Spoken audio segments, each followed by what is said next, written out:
자, 오늘은 초대교회의 기도습관이라는 제목으로 말씀을 나누도록 하겠습니다.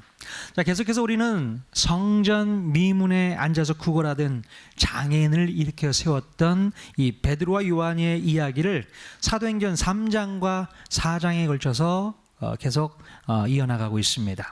자, 베드로와 요한이 장애인을 일으켜 세운 후에 그들은 아무 잘못도 없는데 감옥에 갇히게 되었어요. 그리고 그 다음 날 산헤드린 공회원들이 모여 있는 가운데 이 베드로와 요한이 재판을 받게 됩니다. 자, 이때 베드로가 공회원들을 향해서 짧은 설교의 말씀을 선포하게 되죠. 자, 베드로의 설교는 매우 간결했지만 그 설교를 들은 공회원들이요 충격을 받습니다. 도대체 무슨 설교를 했길래요? 다른 얘기가 아닙니다. 바로 이 안진뱅이가 일어날 수 있었던 것은 너희 공회원들이 음모를 꾸며 십자가에 못 박여 죽였던 예수 그리스도, 그리고 부활하여 다시 사신 예수 그리스도의 그 이름으로 그를 고친 것뿐이다, 이 얘기를 한 거예요. 자, 바로 그 예수 그리스도는 너희 같은 건축자들이 버린 돌 같은 분이라는 거예요. 하지만 하나님께서는 그 버려진 돌을 취하셔서 집의 모퉁이의 머릿돌, 바로 주춧돌로 삼으셨다고 이야기하고 있습니다. 자, 그래서 이제부터는 다른 이로서는 구원을 얻을 수가 없고 바로 예수 그리스도의 이름으로만 구원을 받을 수 있게 되었다고 선언을 했던 것이지요. 자, 특별히 공회원들에게 가장 충격적인 말이 바로 이 말입니다. 다른 이로서는 구원을 얻을 수 없다니요. 이게 공회원들이 들었을 때는 충격적이었어요. 자, 그때 당시 유대인들은 죄의 문제를 해결하고 구원을 받기 위해서는 어떻게 해야 했을까요? 자, 그때 당시 유대인들은요 바로 성전에 가서 짐승을 죽여 제사를 드리고 자신의 죄 문제를 해결할 수 있었습니다. 자, 그래서 유대인들은 수시로 성전을 드나들면서 5가지의 제사를 드려왔던 것입니다. 번제, 소제, 속죄제, 속건제, 화목제, 5대의 제사라고 하잖아요. 이 제사를 드리면서 자기의 죄 문제를 용서받을 수 있었습니다. 자, 그래서 그때까지 유대인들에게 있어서 구원을 받을 수 있는 유일한 방법은 이 5가지 제사 방법밖에는 없었어요. 그리고 그 제사를 주도했던, 집례했던 사람들이 누구라고요? 바로 제사장들이었다는 것입니다. 자, 그래서 수많은 사람들이 예루살렘 성전을 드나들면서 헌금을 하고 재물을 사느라 돈을 쓰고, 그렇게 해서 성전 관계자들은 성전을 도구화해서 부를 축적하고 이익을 챙기고 있었던 것입니다. 자, 그렇기 때문에 대제사장 세력들은 자기들의 이익에 손해를 끼치게 되는 그 대상에 대해서는 가차없이 제거를 했어야 됐습니다. 자, 그래서 예수님도 단번에 십자가형으로 제거해버렸어요. 자, 그런데 예수를 죽인 지 얼마 되지 않아서 갑자기 예수님의 제자 2명이 나타나더니 성전 미문 앞에 앉아서 구걸을 하던 안진뱅이를 고치고 나서 뭐라고 떠들어댑니까? 바로 다른 이로서는 구원을 받을 수 없다, 그런 방법이 전혀 없다, 그렇게 얘기를 하고 있는 거예요. 오직 예수만이 구원의 길이라고 외치니까 바로 성전 제사를 주관했던 대제사장 세력들을 중심으로 한 이 산헤드린 공회원 세력들이 자기들의 생계에 위협을 받게 되었던 것입니다. 자, 그래서 그들은 급하게 공회를 소집하고 회의를 하게 되었던 것이죠. 자, 결국 산헤드린 공회 재판의 결과 베드로와 요한은 어떻게 되었을까요? 자, 일단 다행스럽게도 이 베드로와 요한은 석방되어집니다. 하지만 엄청난 협박과 위협을 받고 감옥에서 나오게 됩니다. 자, 오늘 말씀 한번 보도록 할게요. 사도행전 4장 17절과 18절 말씀 같이 읽겠습니다. 시작.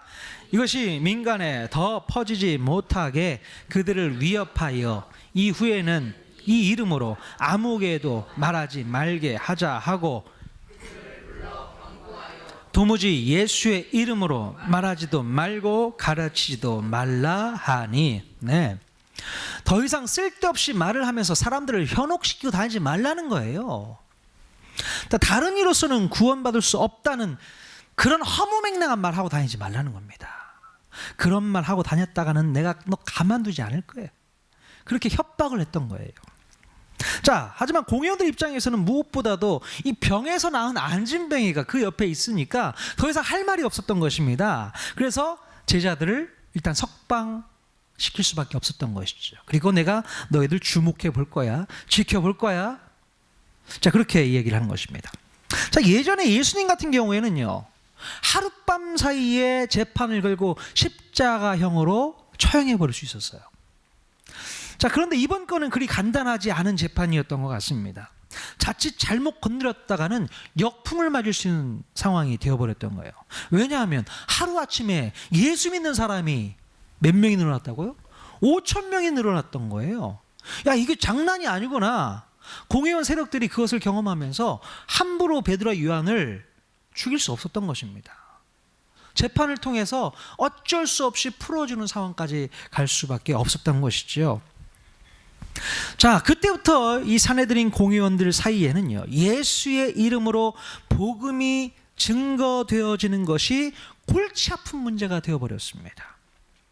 자, 이 사건으로 인해서 예수님의 이름이 일파만파 퍼져나가게 되어진다면 그들이 특권을 누리고 있는 성전 운영이 멈춰버릴 수도 있겠다, 이런 생각까지도 그들은 하게 된 것이죠.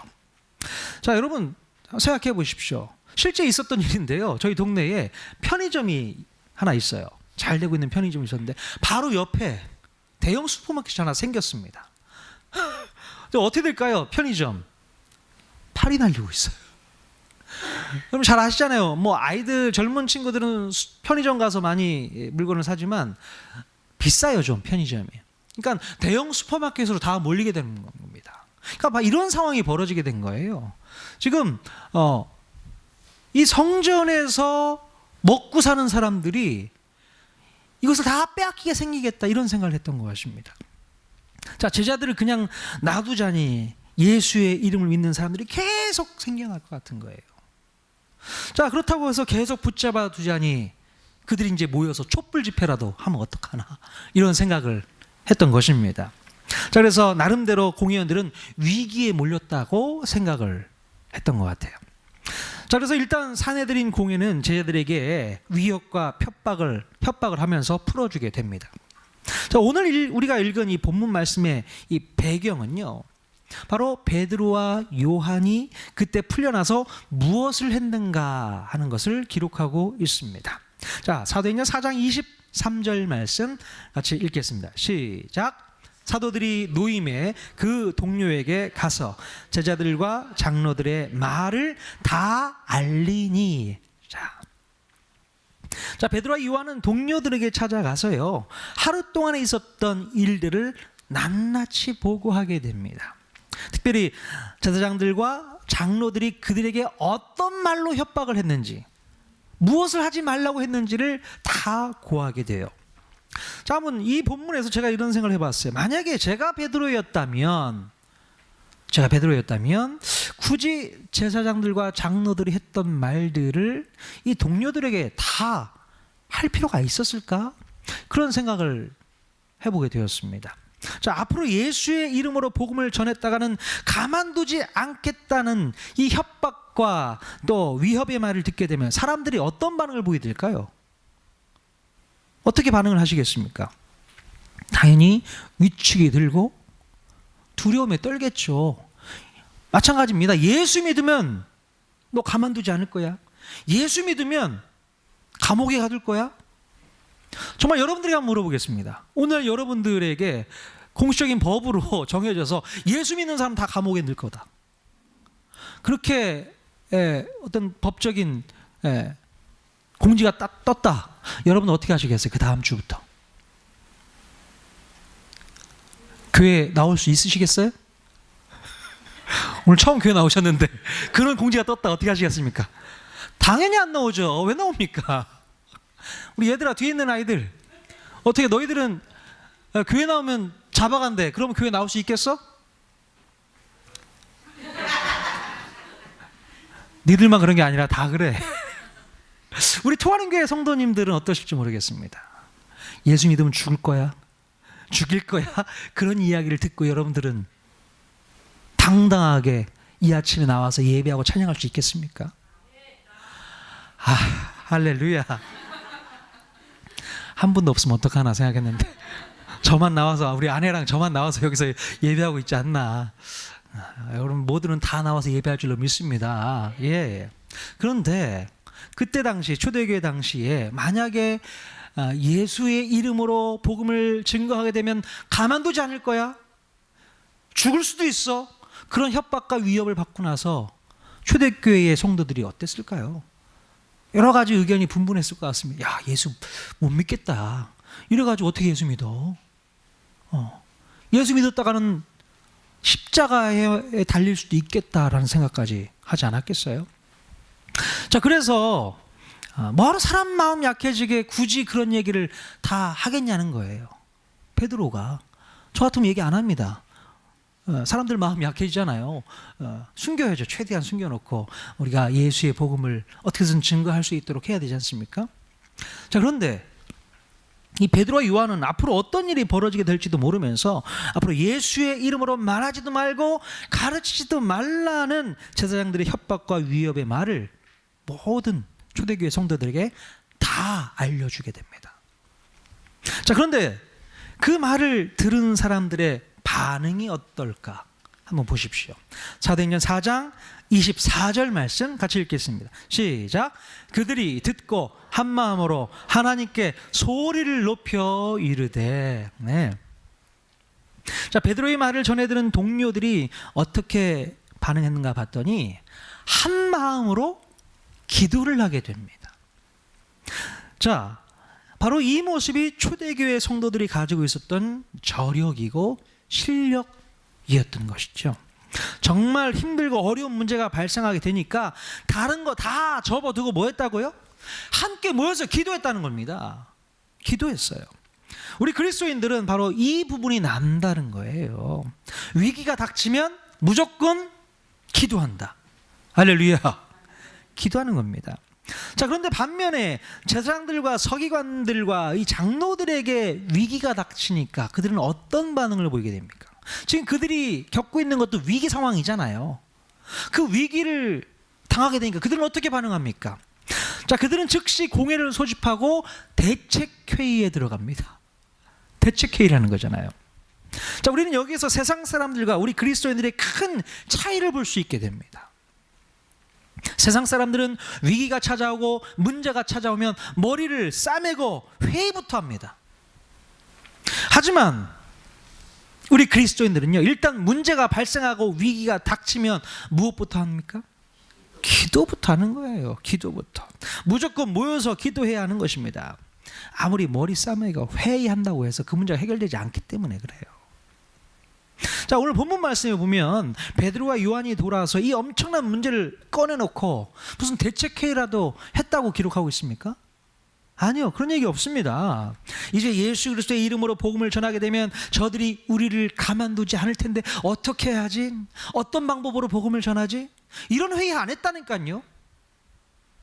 머리 싸매고 회의하지 않았습니다. 그들은요, 오직 모여서 뭐 했습니까? 한 마음을 가지고 기도부터 하기 시작했다는 겁니다.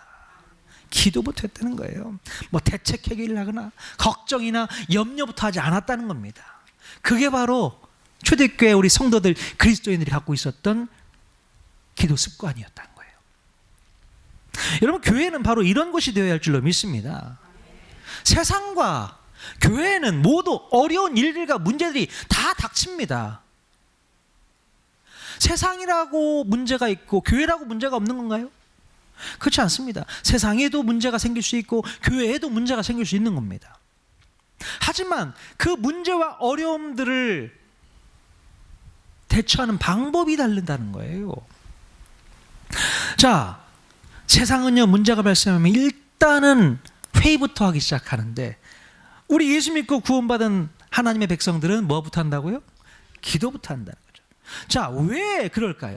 왜 우리 그리스도인들은 하나님 앞에 기도부터 하게 됩니까? 왜 그렇습니까? 그것은 바로 우리가 하나님을 알기 때문에 그래요. 하나님이 어떤 분이신지를 우리가 잘 알기 때문에 그렇다는 것입니다. 여러분, 교회에서는요 보통 회의를 많이 하잖아요. 근데 우리 통하는 교회에서는 회의 잘 안 하는 것 같습니다. 늘 교제 나누고 대화 나누고 그러면서 일들을 꾸려나가는 것 같습니다. 교회는 회의가 중요하지 않습니다. 물론 회의가 없어야 된다는 얘기가 아닙니다. 회의보다 기도가 먼저 앞서야 된다는 얘기를 하고 있는 거예요. 세상과 다릅니다. 세상 정치와 교회의 행정은 너무나도 다르다는 거예요. 그래서 우리가 분명히 알아야 됩니다. 여러분 혹시 개인적으로 문제가 있거나 어려움이 찾아오면 여러분들은 어떻게 하시겠습니까? 어떤 반응을 보이시겠어요? 교회에 오셔서 여러분들은 성도들에게 다 쏟아놓고 기도 제목을 나누어야 하는 것입니다. 기도 제목 다 나누셔야 돼요. 괜히 혼자서 걱정하고 염려하고 두려워하지 마시고 기도 제목 있으면 다 나누십시오. 나는 아무런 기도 제목이 없는 것처럼, 아무 문제 없는 것처럼 그런 얼굴 표정 짓고 있지 마십시오. 딱 보면 알아요. 아, 우리 집사님 기도 제목 있는 것 같은데, 무슨 문제가 있는 것 같은데, 무슨 어려움이 있는 것 같은데, 얼굴 보면 딱 보인다니까. 네. 그럴 때 언제든지 내려놓으셔야 돼요. 우리 성도들 앞에 이야기를 하셔야 됩니다. 제가 이런 어려움이 처해졌습니다. 이런 문제가 생겼습니다. 그런 얘기를 할 수 있어야 되는 거예요. 아, 남들이 어떻게 생각할까? 남들이 어떻게 나를 받아들일까, 평가할까? 그런 생각은 접어두셔야 된다는 겁니다. 좀 창피하고 또 걱정스럽고 괴로워도 그 얘기를 다 꺼내놓고 기도 제목을 나누게 되면 그 기도 제목 가지고 온 성도가 한마음 돼서 기도하는 거 아니겠습니까? 베드로와 요한이 했던 것처럼 다 쏟아놓는 거예요. 기도 제목 쏟아놓고 같이 기도하는 겁니다. 그러면 놀라운 일이 그때부터 일어나게 되는 겁니다. 혼자 끙끙 앓고 있고 나 혼자 붙잡고 있으면 절대 해결 안 됩니다. 잘 안 돼요, 해결이. 같이 나눠야 된다는 얘기죠. 여러분, 우리가 왜 기도를 하는 것입니까? 왜 기도하는 거예요? 아까도 말씀드렸죠. 우리는 하나님이 누구이신지를 알고 있기 때문에 기도를 하는 겁니다. 내가 믿고 있고 내가 알고 있는 하나님이 어떤 분이신지를 너무나도 잘 알고 있기 때문에 기도가 나올 수밖에 없는 것입니다. 아멘. 오늘 본문에서 제자들이 모여서 기도할 때 제일 처음으로 튀어나온 말이 있습니다. 한번 볼까요? 사도행전 4장 24절 같이 읽겠습니다. 시작. 대주제여 천지와 바다와 그 가운데 만물을 지은 이시요. 기도하는데 첫 번째로 튀어나왔던 단어가 뭐예요? 대주제라는 말입니다. 하나님을 호칭하는 말입니다. 대주제여. 자, 제자들은 하나님이 어떠한 존재인지를 분명히 알고 있었어요. 그래서 하나님을 뭐라고 표현했다고요? 대주제여. 자, 대주제라는 말은 무슨 뜻입니까? 이 단어는요, 헬라어로 데스포테스라는 단어입니다. 데스포테스. 자, 이 단어는 아무데나 붙인 단어가 아닙니다. 바로 절대 군주를 뜻하는 단어가 바로 데스포테스입니다. 영어로는 데스팟이라고 하잖아요. 독재자, 폭군, 이런 나쁜 의미로 쓰이고 있는 단어인데요. 이 절대 군주는요, 노예를 물건처럼 사고 팔았던 주인을 의미하잖아요. 자, 그런데 원래 이 단어는요, 하나님께만 쓸 수 있는 단어였습니다. 이 세상 모든 만물의 주권을 가지고 계시는 분을 일컬어 데스포테스, 절대 군주, 대주제라고 표현했던 것이죠. 자, 어쩌면 제자들은 이 단어를 의도적으로 사용했는지 모르겠어요. 의도적으로 사용을 했어요. 그때 당시 세상을 지배했던 대주제는 누구였습니까? 로마 황제였어요. 로마 황제가 대주제였습니다. 데스포테스였어요. 그 당시 종교 지도자들은 그 대주제를 등에 업고 위협과 협박을 일삼았던 사람들이었습니다. 그러나 제자들이 기도하면서 하나님을 뭐라고 불렀다고요? 대주제요. 데스포테스라고 불렀다는 겁니다. 자, 로마의 황제와는 비교할 수 없는 더 절대적인 주권자, 대주제이신 하나님을 부르고 있었다는 것입니다.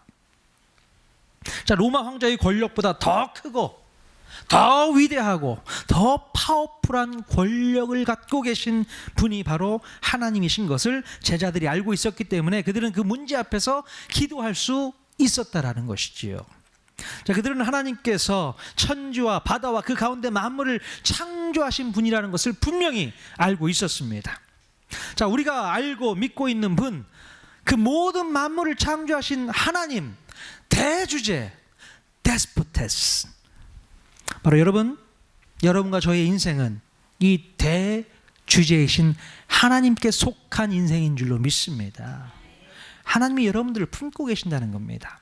세상에 그 어떤 데스포테스가 우리를 넘어지게 하고 협박하고 위협한다고 해도 겁내지 마십시오. 두려워하지 마십시오. 놀라지 마십시오. 여러분과 제가 믿고 있는 이 대주제이신 하나님은요, 세상에서 우리를 위협하고 협박하는 그 어떤 데스포테스보다 더 크신 분인 줄로 믿을 수 있기를 바랍니다. 우리가 믿는 하나님은 세상의 그 어떤 위협과도 비교할 수 없는 더 큰 힘을 가지고 계신 분인 줄로 믿습니다.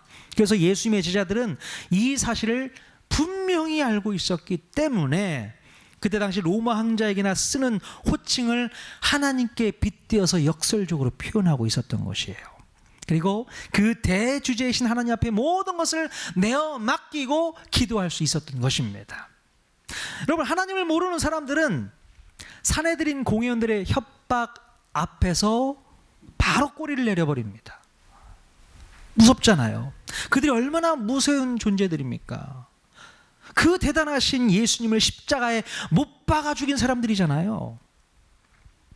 그들은 그 정도로 무서운 권력과 재력으로 사람들을 꼼짝 못하도록 할 수 있는 힘이 있었습니다. 자, 그렇기 때문에 어느 누구도 그 권위 앞에서는 당당하게 맞설 사람이 없었어요. 자, 그래서 늘 끌려다니고 늘 명령에 복종해야 되고 늘 그들의 협박 앞에서 매어 있어야 하는 것입니다. 자, 혹시 여러분들 가운데서도 이런 위협과 협박을 받고 계신 분 계세요? 오늘 교회 나가면 너 가만두지 않을게요. 그런 협박 받고 오신 분 계십니까? 간혹 있을 수도 있어요, 그죠? 요즘에도. 그런 거 말고 여러분들에게 위협과 협박으로 다가오는 그런 상황이 있습니까? 혹시 여러분 가운데 재정적인 어려움 때문에 힘든 분 계세요? 재정적인 어려움이 여러분에게 위협하고 협박할 수 있잖아요. 너무나도 그게 힘들고 어리고 고통스러운 문제가 될 수 있지 않습니까? 혹시 여러분들이 건강 문제로 해서 위협받고 협박받고 있지는 않습니까? 건강이 나쁘면 늘 위협이 되고 협박이 되지 않습니까? 예, 그런 것만 있겠습니까? 우리 뒤에 학생들 있지만 학교 성적으로 위협받고 협박받고 있지 않아요? 너 성적 올려. 다음번 우리 중간고사는 잘해야 돼. 아이들이 그것 때문에 늘 협박받고 위협받고 있어요. 고통받고 있습니다. 그러니까 요즘 아이들이 얼마나 힘들고 어렵게 살고 있는지 모르겠어요.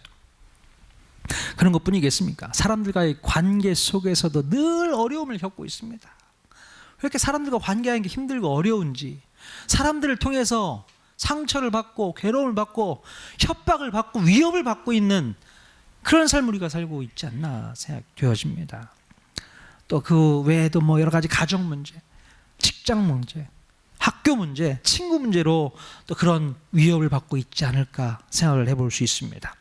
여러분, 그런 모든 문제들은요, 우리를 복종시키고 또한 우리를 마음대로 통제하기 위해서 오늘도 무섭게 우리를 향해서 위협하고 있는지 모르겠습니다. 사단이 이걸 노리고 있다는 거예요.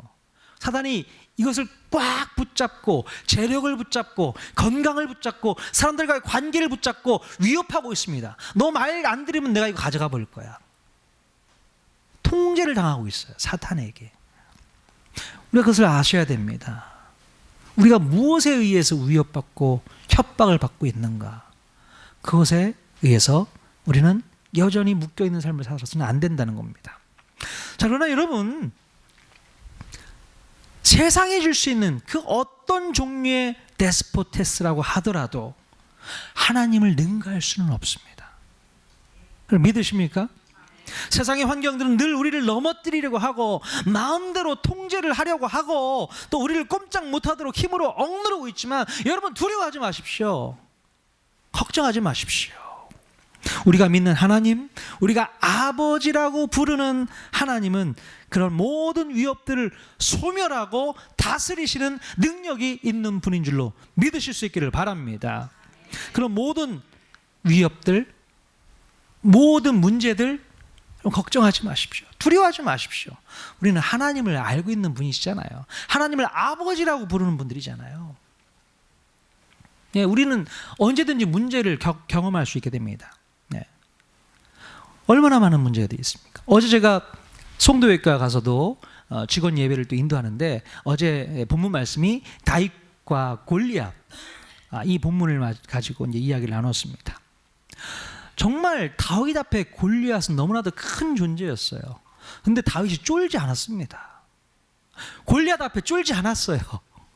당당하게 맞서서 너 골리앗 내가 가만두지 않을게요.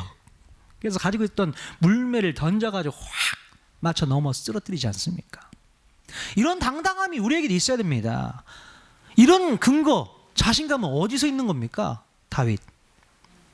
하나님의 이름, 만군의 여호와의 이름 가지고 내가 너에게 나아가겠다 이렇게 얘기를 합니다.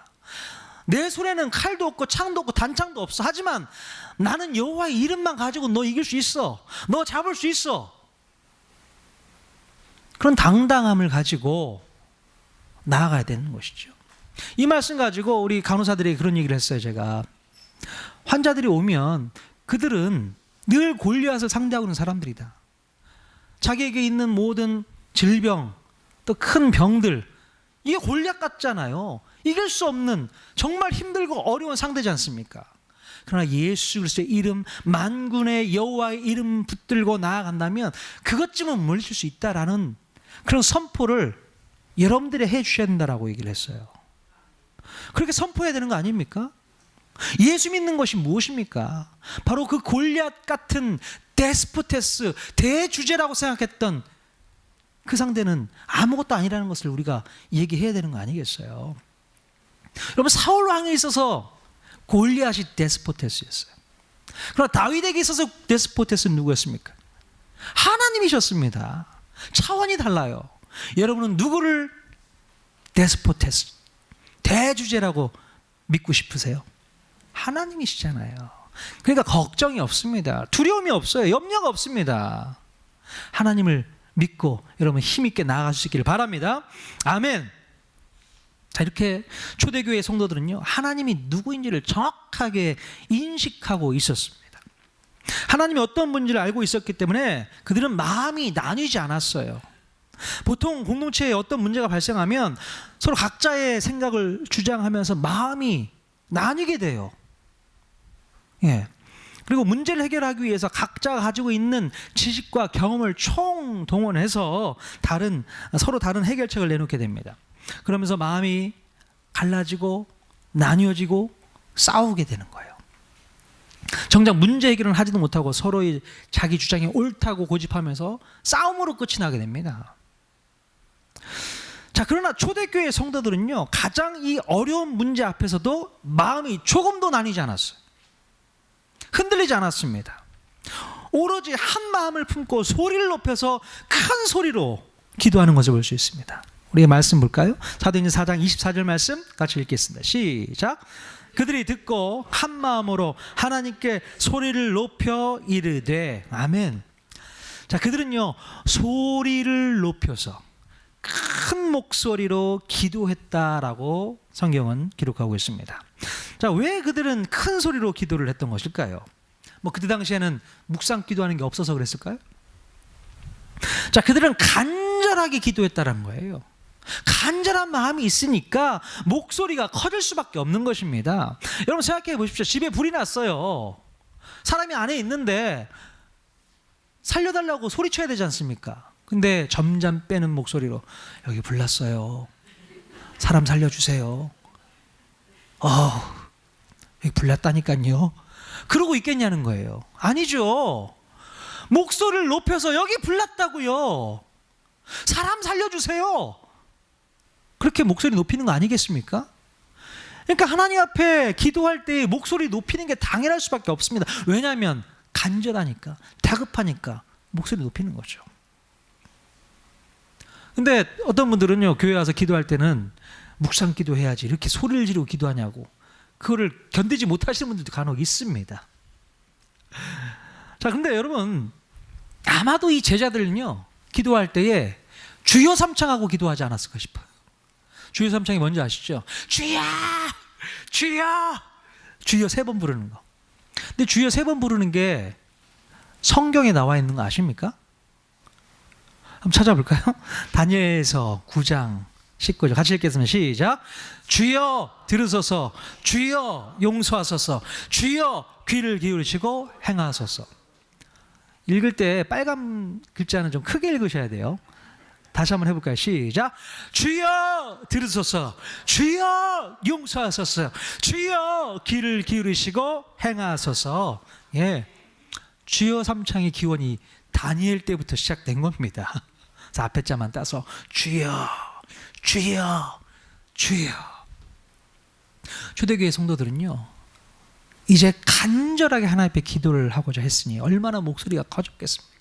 큰 목소리로 하나님 앞에 나아가게 됩니다. 자, 이 초대교회 성도들 절체절명의 위기 앞에서 이제 어떤 기도 제목을 가지고 그들은 기도를 했을까요? 자, 그들은 3가지 정도의 기도 제목을 가지고 구체적으로 놓고 기도하는 것을 볼 수 있습니다. 자, 사도행전 4장 29절 30절 오늘 읽었던 말씀인데요, 같이 읽겠습니다. 시작. 주여 이제도 굽어보시옵고 또 종들로 하여금 담대히 하나님의 말씀을 전하게 하여 주시오며 손을 내밀어 병을 낫게 하시옵고 표적과 기사가 거룩한 종 예수의 이름으로 이루어지게 하옵소서 하더라. 아멘. 여러분, 이 기도 제목을 얼핏 들으면요, 하나님의 말씀을 증거하기 위해서 그 위협을 좀 없애주십시오 라고 기도했던 것으로 이해하기가 쉽습니다. 자, 그러나 초대교회 성도들이 했던 기도는 그런 위협을 없애달라는 기도가 아니었어요. 자, 하나님이 대주제이심을 고백하며 구한 이 기도의 제목은요, 그 하나님의 힘을 빌려서 내가 원하는 것을 해달라는 식의 기도가 아니었다는 것입니다. 그들은 뭐라고 기도했습니까? 그들의 위협함을 굽어보시옵고. 네, 무슨 뜻일까요? 자, 이 말의 의미는 하나님, 저들이 하는 것을 잘 봐두세요. 잘 계산해 두세요. 이런 뜻입니다. 바로 이런 의미가 있어요. 환경과 상황을 바꿔달라는 기도가 아니었고, 주님, 그들의 위협함을 하나님이 보시고 하나님의 뜻이 방해되지 않도록 하나님 감시해 주세요. 이런 뜻인 거예요. 하나님의 뜻이 분명히 이루어져야 될 텐데 하나님, 저들을 주님께서 잘 보고 계세요? 잘 계산해 두고 계세요? 그 얘기입니다. 자, 그리고 그들의 위협에도 불구하고 담대히 하나님 말씀을 선포해 달라고 기도했던 것이죠. 자, 그리고 예수의 이름으로 말미암아 표적과 기사가 계속적으로 나타나서 예수를 믿는 구원받은 사람들이 더욱 많아질 수 있게 해달라는 기도를 그들이 하고 있었던 것입니다. 그들의 기도는 오로지 말씀 선포와 복음 전도가 계속되기만을 기도하고 있었다는 것입니다. 자신이 받게 될 핍박과 고난과 환난에 대해서는 별로 힘들어하지 않았어요. 두려워하지 않았습니다. 오직 예수의 이름으로 말미암아 끊임없이 말씀이 선포되어지고 복음이 증거되어지기만을 위해서 기도했다라는 것입니다. 이것이 그들의 기도 제목이었습니다. 여러분, 며칠 전에 통하는 캠프 정말 잘 다녀왔는데요, 그 전날부터 걱정이 생겼어요. 예보를 보니까 비가 온다는 겁니다. 100%, 80%까지 비 올 확률 80%. 비 오는 거잖아요. 야, 이 상황에서 어떻게 해야 되나, 날짜를 좀 옮겨서 해야 되나, 그런 생각을 했어요. 근데 우리 승호 형제는 그날을 맞이해서 휴가를 냈단 말이에요. 휴가도 냈죠. 또 음식도 또 사놔야 되고, 거기 미리 또 다 신청해서 진행을 했고, 그러니까 뒤로 미룰 수 있는 상황은 아니었던 거예요.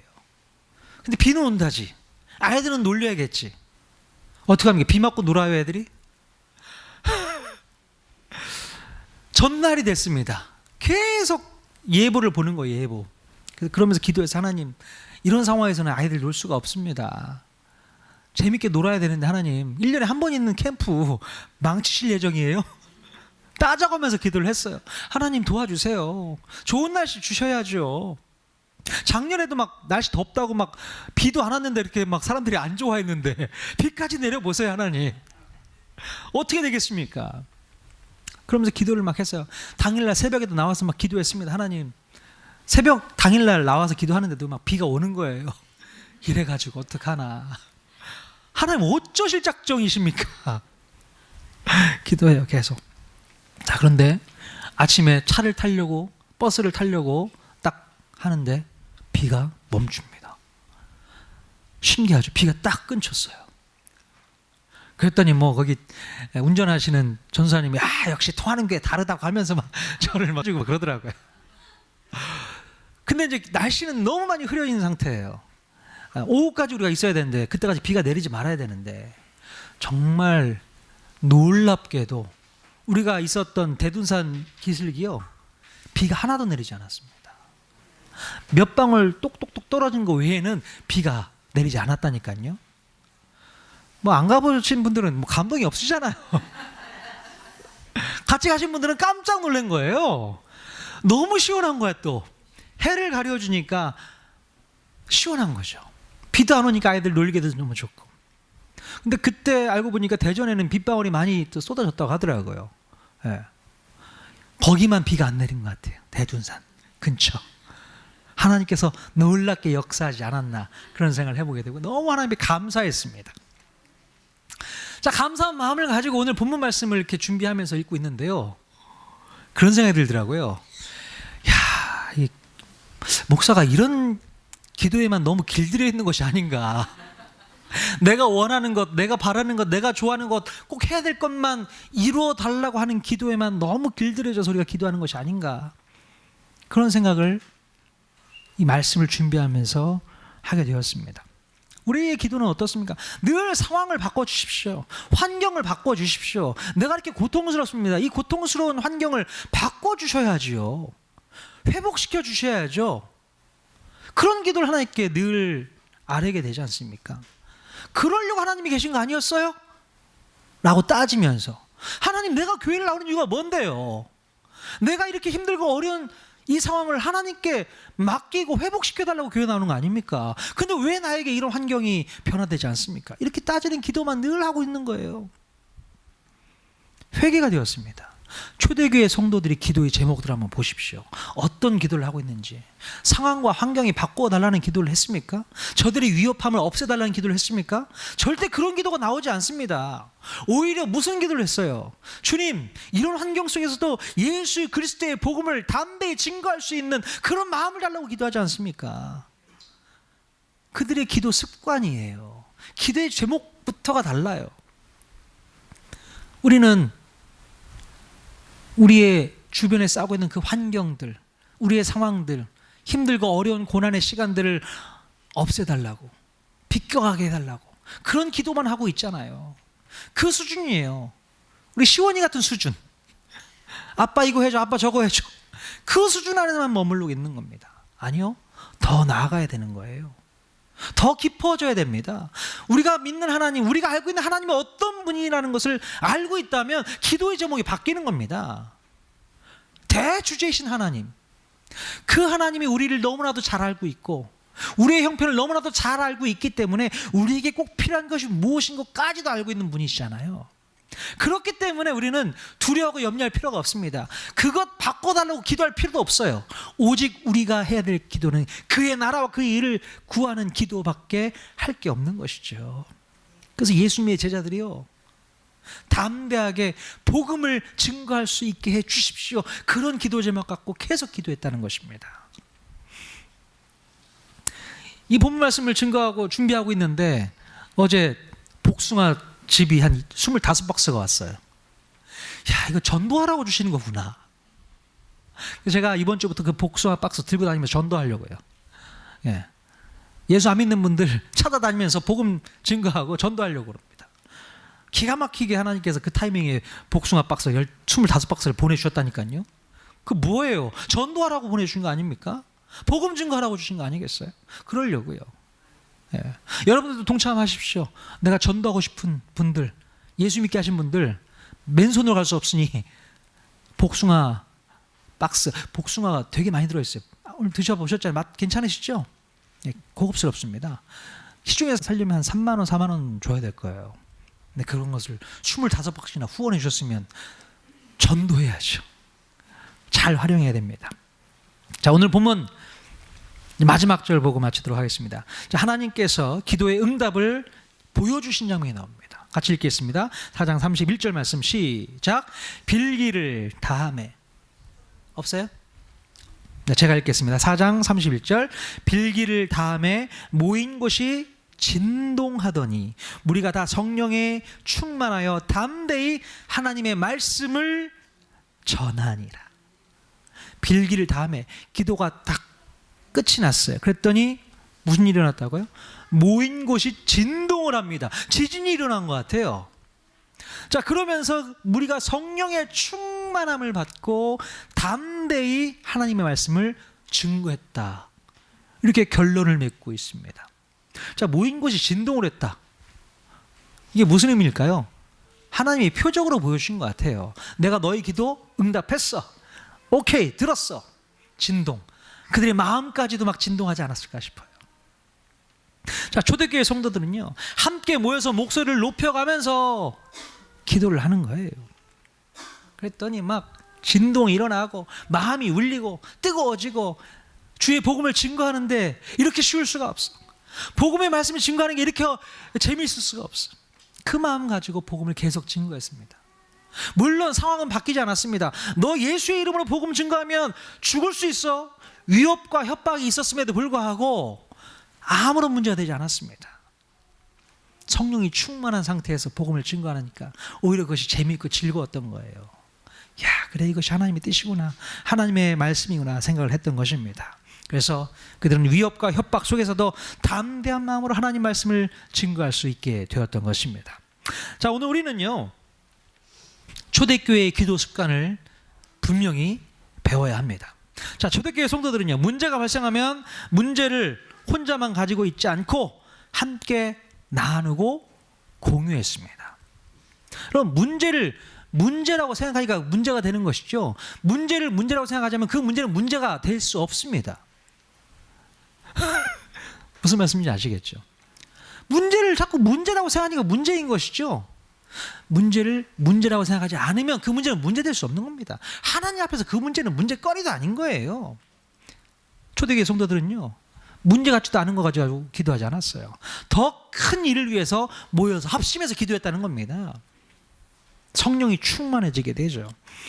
통성으로 기도하고. 자, 그리고 그들이 기도하는 대상이 어떤 분이신지를 분명히 알고 그들은 기도했습니다. 대주제, 데스포테스, 하나님 앞에 그들은 담대하게 기도할 수 있게 되었던 것입니다. 그들이 당한 환경과 상황을 바꿔달라는 기도 제목이 아니었습니다.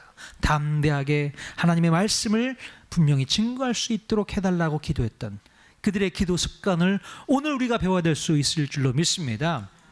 우리 통하는교회에서도 이런 기도의 습관이 있어야 될 것 같아요. 우리가 금요일마다 모여서 함께 합심해서 기도하지 않습니까? 함께 모여 기도하는 게 이렇게 중요합니다. 한 마음을 가지고 기도하는 게 이렇게 중요합니다. 우리의 기도 제목을 내려놓고 그것을 위해서 중보하는 것이 이렇게 중요한 겁니다. 또 간절하게 목소리를 높여서 기도할 수 있는 곳이 바로 이 교회의 공간 아니겠습니까? 집에서 큰 소리로 한번 기도해 보세요. 민원 들어와요. 근데 교회에서 큰 소리로 기도하면 누가 뭘 할 사람 없습니다. 오셔서 부르짖으십시오. 간절하게 소리 지르고 부르짖으십시오. 그 기도를 하나님께서 들어 응답해 주실 줄로 믿습니다. 그러면 기도가 끝나고 났을 때 성령이 충만해지고 땅은 진동하지 않지만 우리 마음은 진동할 거 아니에요. 우리 마음이 막 진동하면서 그래, 맞아, 복음 증거해야겠다, 예수의 말씀 증거해야겠다, 그런 마음이 생겨나게 되는 것입니다. 그 일에 여러분 시간 투자하셔야 됩니다. 모이셔서 같이 기도하고 성령의 충만함을 받고 기도의 제목을 바꿔가면서 하나님 앞에 나아갈 수 있는 저와 여러분 모두가 다 될 수 있기를 주님의 이름으로 간절히 축원드립니다. 아멘.